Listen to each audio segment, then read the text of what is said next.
And now it's over to you, Matt, for your main feature. Thank you, Simon.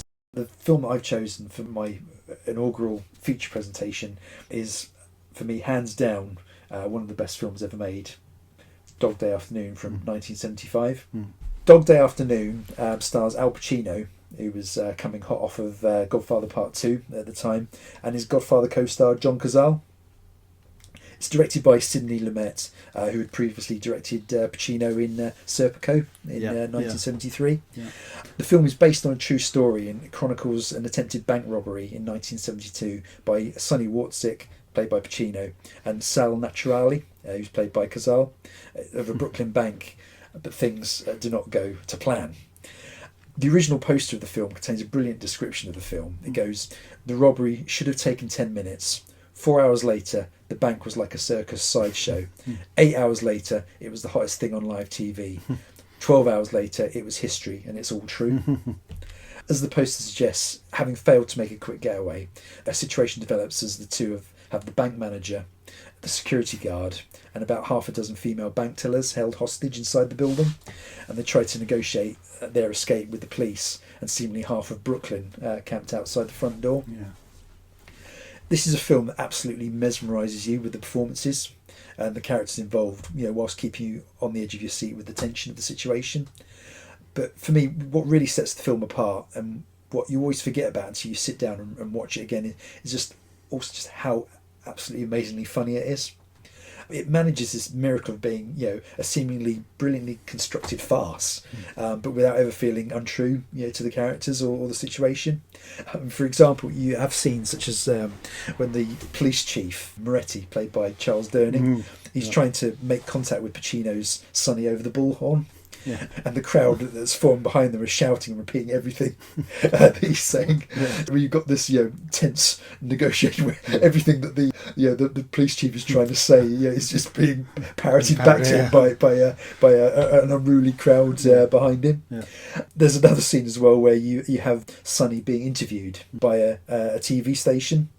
They're basically filming him through the windows of the bank and sort of speaking to him over conducting the interview over the telephone, and then in the background you can see one of the female bank tellers making face, sort of creating a scene as if she's like you see like kids walking past a TV shop looking at themselves on the TV. And there's also another great moment later on when a pizza delivery guy arrives, with the food that's been negotiated for them, and he ends up, basically trying to milk the adulation, from his 2 minutes of stardom. I mentioned one of the female bank tellers a moment ago.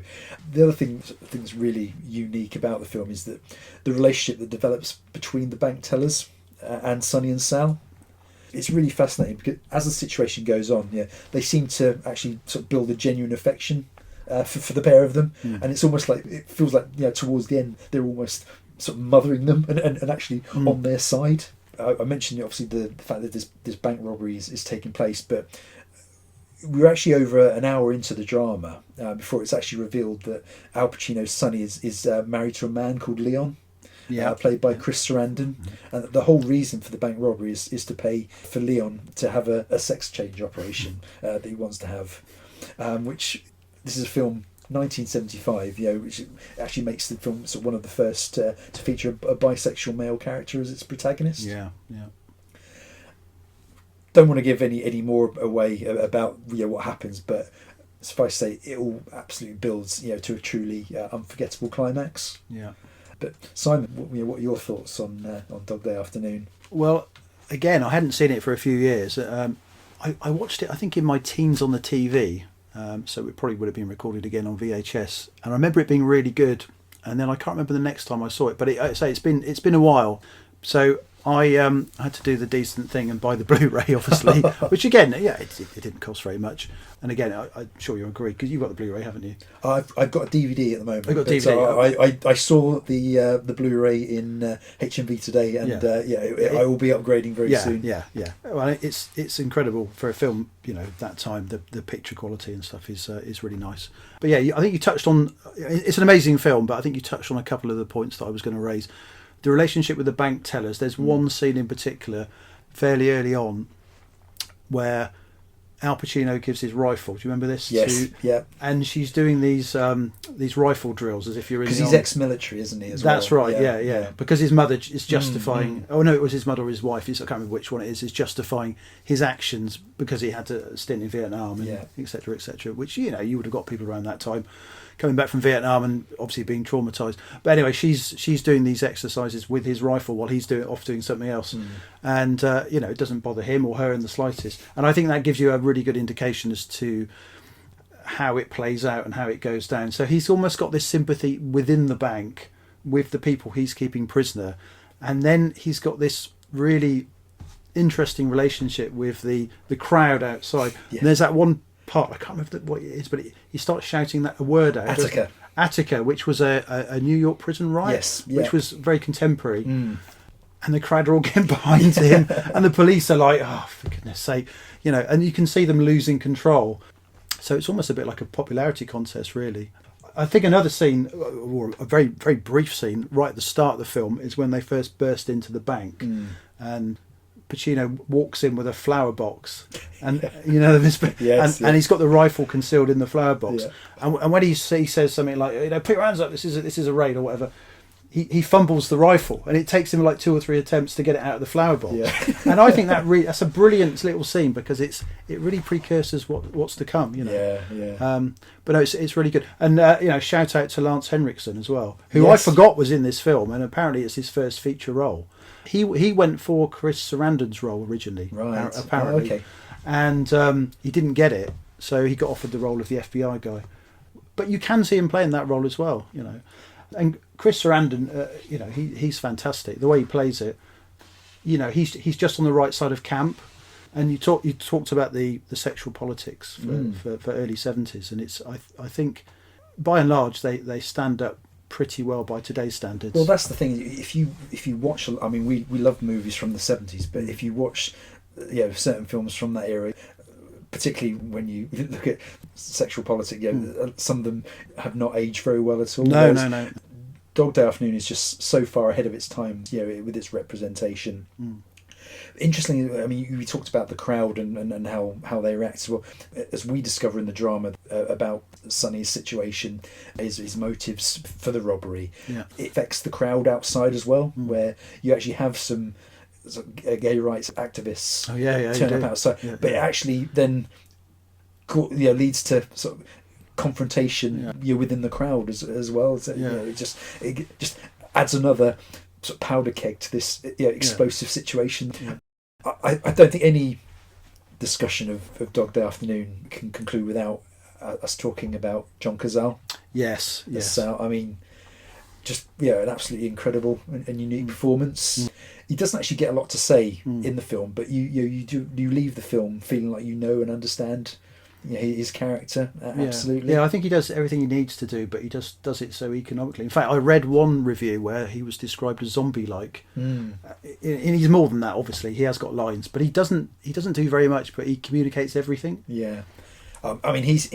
We've spoken about him many times, haven't we, over the year? I mean, he was an absolutely fascinating actor. I mean, he tragically died of cancer in 1978 at the age of just 42. He's probably most famous for his role as Fredo in the first 2 Godfather films. But do recommend, there is a brilliant documentary about him and his life called I Knew It Was You. I mean, his film career is absolutely unique in the history of film.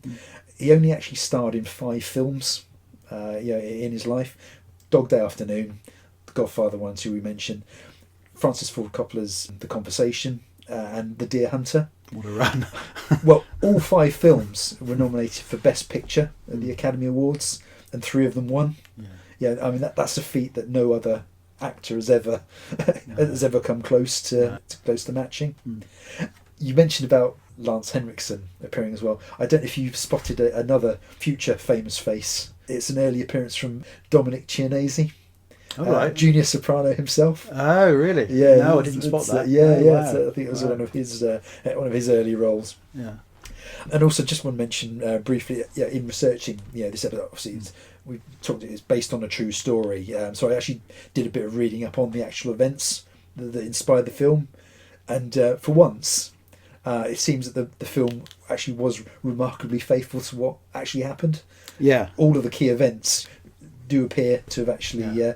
been what actually went down That's on that interesting. on that hot summer afternoon in 1972 in Brooklyn. Yeah. No, that's really interesting. Am I right in saying that it's got no soundtrack? Because I'm sure, or it's got a very minimal soundtrack. Because I'm sure that's something I picked up It on. wasn't something I particularly noticed, but now you think about it, Yeah. and I guess as well that kind of does help add to the to the tension of the situation. Yeah. And it's a testament to the film that it doesn't need No. a soundtrack to No, exactly. to convey the emotions that you need to feel in the film. Yeah. It's It's quite a piece of work, that's for sure. well, as I say, I've sort of nailed my colours to the mast on this. As far as I'm concerned, I think it is one of the greatest films ever made. When it was initially released, it was a critical and box office success. It grossed around $56 million at the box office, which in today's money is about $327 million, from a budget of $4 million. It was nominated for 6 Academy Awards, including Best Picture, Best Director, Best Actor for Al Pacino. Yeah. That was actually his 4th year in a row that he'd been nominated for Best Actor, and to date he's received 9 Oscar nominations in total, eventually winning in 1992 for Scent of a Woman. We talked about Chris Sarandon. He was nominated for Best Supporting Actor, and it was also nominated for Best Editing. The only award that actually did win at the Academy Awards was Best Original Screenplay for Frank Pearson. And one final thing just to mention is that in 2009, Dog Day Afternoon was selected for preservation in the National Film Registry by the Library of Congress as a film of cultural, historical and aesthetical significance. Wow. And Great stuff. You said you picked up a Blu-ray of it recently as well. Yeah, again, another one I picked up. It was inexpensive. No, so there is a DVD and a Blu-ray that are readily available for anyone that wants to see it. And it's it's a nice looking Blu-ray, and it's got a nice making of and behind the scenes documentary, it's got some great interest. It was very interesting interviews with the cast. I think it was made a few years ago, but it's still fascinating. Yeah, brilliant. Go check out Dog Day Afternoon. Absolutely. Thank you very much.